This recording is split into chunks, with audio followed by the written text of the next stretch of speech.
Hey, what's up, my fellow mystics and Skeksis? Esley from Entertainment Fanatic Reviews here, back with another review in the Nightmare on Elm Street franchise. And today I am joined by a good friend of mine, and someone I haven't collabed with yet, and that person has to be Cory from CDR. So yeah, let's get into New Nightmare.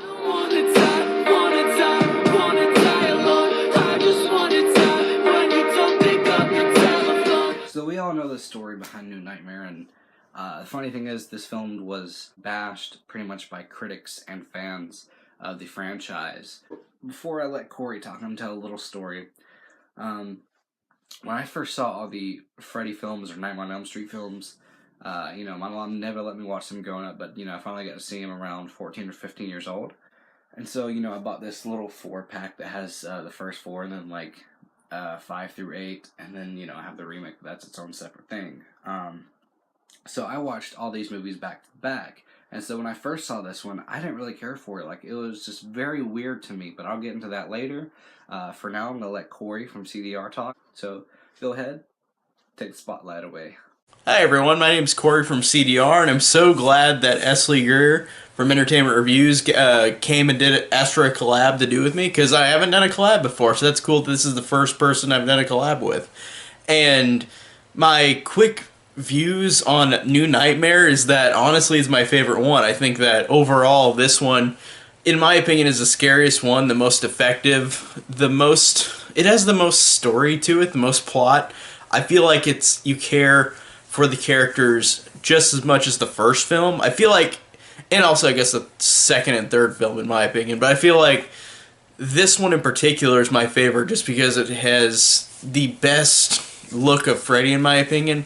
It's the darkest film of them all, and I think that in terms of this meta type movie like that Wes Craven did before Scream, this is really well done, and I really love Scream as well, but I think this is a great first meta film for him, and I like that he blurs the reality between if this is real or if the nightmares are actually happening in that real life in that film, where they blur the sense of reality, because they do things that doesn't have opening title sequences. It just starts it's like you're watching them record something that happened in real life, even though it didn't.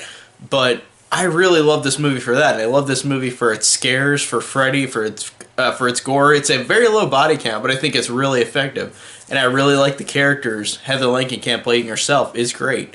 Everything about this movie really got to me, and really, in my opinion, is my favorite one of the franchise and the most watchable. So that's why New Nightmare is my favorite film in the Nightmare franchise. And thank you again, Esley, for putting me on with your collab. Take care, guys. And you bring up some great points, especially with the story. It's a fine story. It's a great story.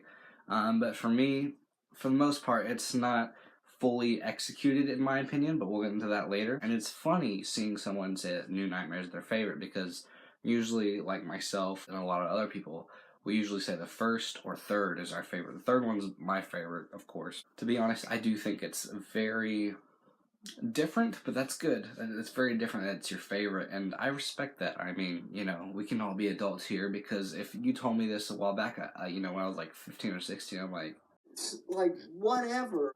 You gotta be kidding me, right? No. But no, I respect it, and I've actually grown to like this film a bit more over the years. So yeah, let's get into my positives and negatives with this film. First up, the story. Like I said, the story is great. It's phenomenal. Very meta, and I love that, Robert Englund plays himself and Freddy, of course, and I love seeing Wes Craven and the other person that has helped with the Nightmare films. I forget his name, but we all know who he is. Seeing him in this film was pretty cool. Wes Craven, seeing them, Heather Langenkamp playing herself and Nancy, twist a little bit, I guess. I do feel like it's not fully executed, in my opinion, because for first viewers, it's just what's going on? Because I was confused myself when I first saw this, but I mean, for that factor, I guess it's not fully executed, because a lot of people disliked it to begin with, but I actually like it. But it's a slow burn.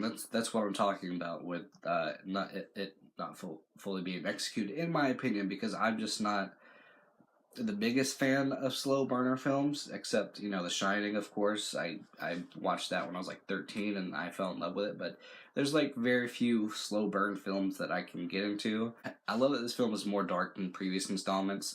You know, we're just, by now, we're used to the campiness of Freddy, but now we have a sinister Freddy. It might not be my favorite look, but he still does look pretty cool, and it's just, I love that we got Freddy back. But I'll get into that a little later with my negatives because I don't feel like this is fully a Freddy film. But like I said, that's for later. I do think this is very well acted. Even Wes Craven playing himself, you know, it was pretty cool. Even though it confused me, like I said when I first watched it, and the other guy that's associated with the franchise, and seeing Robert Englund be himself, but also Freddy. Like I said, Heather Langenkamp and Micah Hughes. He plays her son, but I forgot what his name is in this.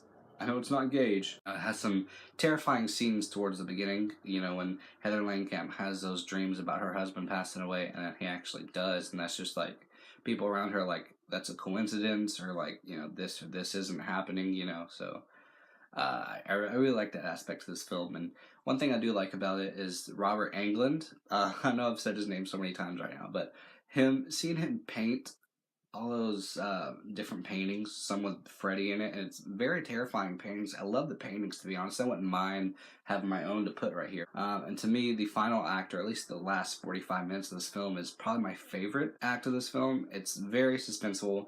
Seeing, you know, Michael Hughes' character, her son, and everything, she's going after her son and everything, and the hospital scenes, it's just, I'm not a big fan of hospitals. You know, I hate hospitals. So like scenes that include hospitals, like in the first one, the third one, and this one, and Freddy vs. Jason, you know, they all get to me, and especially when you're a little kid, and that's a cool thing too that we finally have a little kid as one of the main characters. But my favorite scene throughout this whole film is, you know, when Heather Langenkamp goes to that talk show, and then like Robert Englund comes out as Freddy, not the new Freddy, but like the regular Freddy, and like you see him waving his arms and everything, that light shining on him. I love the aesthetic of that, and I love the visuals. It's phenomenal.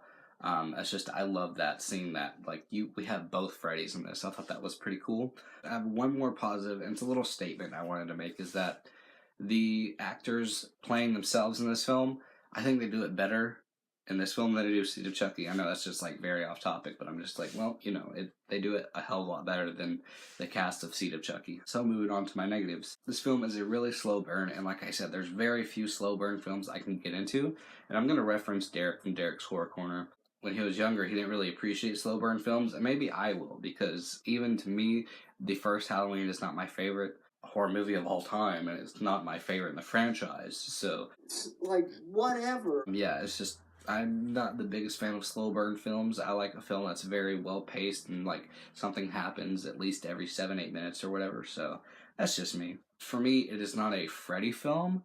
It's a good horror film, it's just not a good Freddy film, in my opinion. Cory might think differently, but for me, there's only 2 or 3 kills in this film, I think. You gotta at least have like 6 or 7 at minimum, for me, you know. And like I said, since it's a slow burn, part of this film is a bit boring to me. I'm glad that Cory from CDR finally got to be a part of this. So go over to his channel and show him some love. With all that being said, I will give Wes Craven's New Nightmare a 7 out of 10. And if you found any entertainment in this review, let me know in the comments below. And peace!